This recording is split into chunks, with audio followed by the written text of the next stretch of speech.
Hello everyone. Thank you all for watching the video and leaving meaningful comments. Wishing everyone good health and happiness. The morning sunlight filters through the tree canopies, illuminating the small house where I live. I wake up in peace, taking a deep breath to savor the fresh mountain air.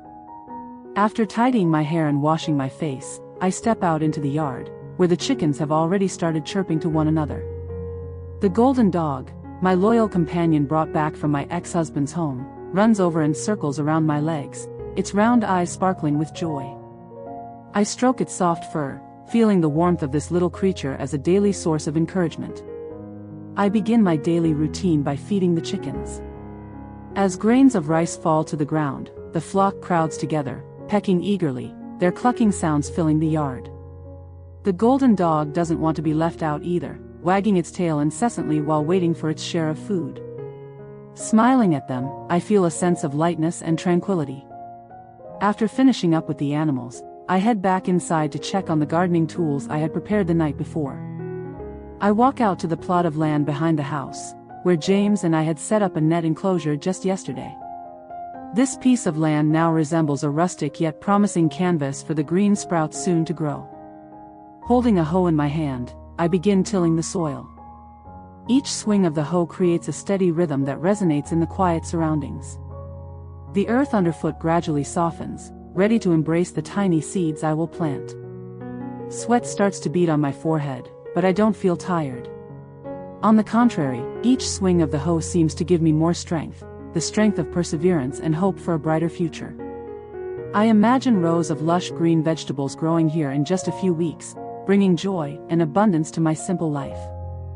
The sunlight grows more radiant as the sun climbs higher in the sky. I pause for a moment to wipe away sweat and admire my initial progress. The neatly arranged rows of soil are beginning to take shape. The golden dog lies nearby, its eyes half closed as if enjoying the fresh morning air alongside me. The chirping of birds from distant branches blends harmoniously with this peaceful rhythm of life here.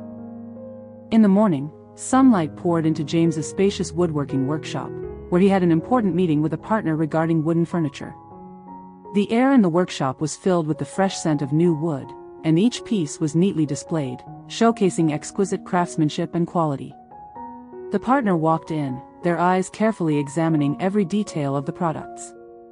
They meticulously inspected each feature, from tables and chairs to wooden decorative items. Satisfaction was evident on their faces as they realized these were high-standard products they had been searching for. After some discussion, the partner decided to sign the contract on the spot. The sound of the pen signing the papers echoed like a confirmation of the success of the meeting. James shook hands with his partner in joy and pride.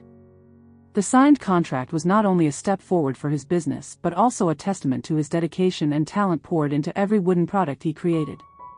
After finishing his work, James didn't head home immediately but drove to visit me instead. When he arrived, I was busy in the garden, planting the first vegetable seeds in the soil I had tilled earlier that morning. My hands moved swiftly as I sowed each seed into the soft soil and carried water to keep it from drying out. Seeing me engrossed in work under the midday sun, James didn't hesitate to step in and help me carry water. We worked together in natural harmony like that. James smiled and said that watching me work so diligently made him want to lend a hand to make things easier. The drops of water from the bucket spilled onto the soil, soothing the harsh summer heat. I looked at him, feeling warmth in my heart from his care and willingness to share the workload with me. When the work was done, we sat together under the cool shade of a tree to rest and chat. James shared stories about his busy morning at the workshop and his joy at successfully signing the contract. I listened with interest and celebrated his happiness alongside him. Our conversation flowed effortlessly, blending into the serene atmosphere of my small garden. After resting under the tree and chatting with me, James suddenly stood up, flashed a smile, and said he would take me shopping. I was a bit surprised but happily agreed. He took me to a large clothing store in town, a place I had never visited before. Walking into the store, I was overwhelmed by the variety of clothing styles, ranging from delicate, feminine dresses to modern, edgy outfits. James began picking out outfits he thought would suit me. "Try this one," he said, handing me a light blue dress with a simple yet elegant design. I stepped into the fitting room, feeling both excited and slightly nervous. When I came out, James's eyes lit up with admiration. "You look stunning in this," he said repeatedly, making me feel more confident than ever. Every piece I tried on received his enthusiastic approval. His sincere compliments energized me, turning the experience of trying on clothes into something truly enjoyable. Not stopping at clothes, he also took me to the shoe section. James selected elegant yet comfortable shoes that fit perfectly. I tried on each pair while he attentively watched and nodded in approval, saying they suited me well. His thoughtfulness made me feel cherished and loved. He didn't just choose items based on his preferences but also asked for my opinion to ensure I felt comfortable and happy with them. We spent the entire afternoon at the store, picking out items that I loved most. James never showed any signs of fatigue or boredom. Instead, he cheerfully helped me choose each piece with great care. After finishing with clothes and shoes, James even took me to the accessories section to pick out small items like handbags and scarves. He said these little details would enhance my beauty in the new outfits. I tried on each accessory under his enthusiastic guidance, feeling his sincerity in every word and action. When we finished shopping, we left the store carrying bags full of items.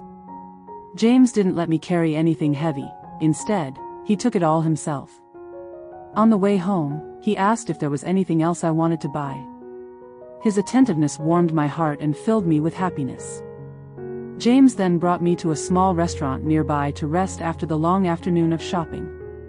We ordered some light snacks and drinks to relax. As we chatted, his gaze never left me, and he occasionally complimented how beautiful I looked in the new outfits I had tried on at the store. I could feel the sincerity in every word he spoke, a quality not everyone can easily express. The shopping trip ended in complete joy.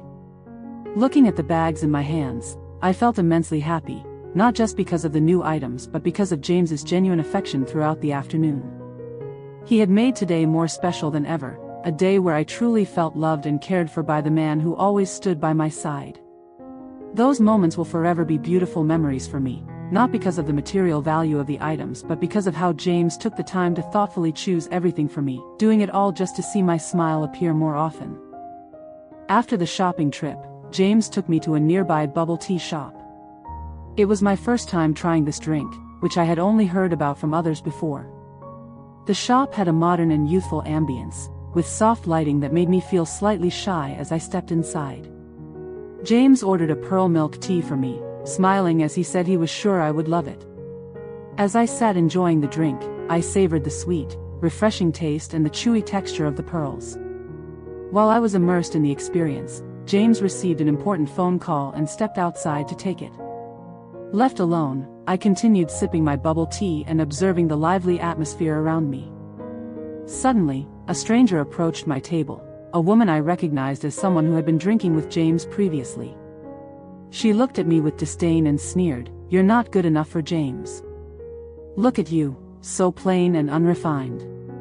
How could you possibly match him?" Her cruel words felt like daggers to my self-esteem. Though I tried to remain composed, tears began welling up in my eyes. Unable to endure the humiliation any longer, I quickly stood up and ran out of the shop, overwhelmed by sorrow. Seeing me rush out with tear-streaked cheeks, James immediately ended his call and ran after me. He caught up to me, pulled me into a comforting embrace, and gently wiped away my tears. "Don't pay attention to those words," he said warmly.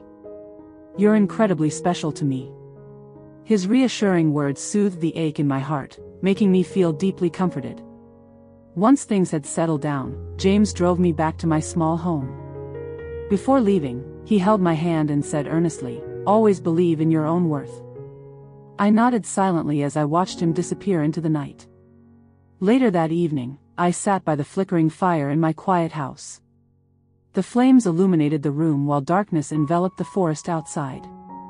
My thoughts lingered on the mixed emotions from earlier, the sting of hurtful remarks but also the warmth of James's care and protection.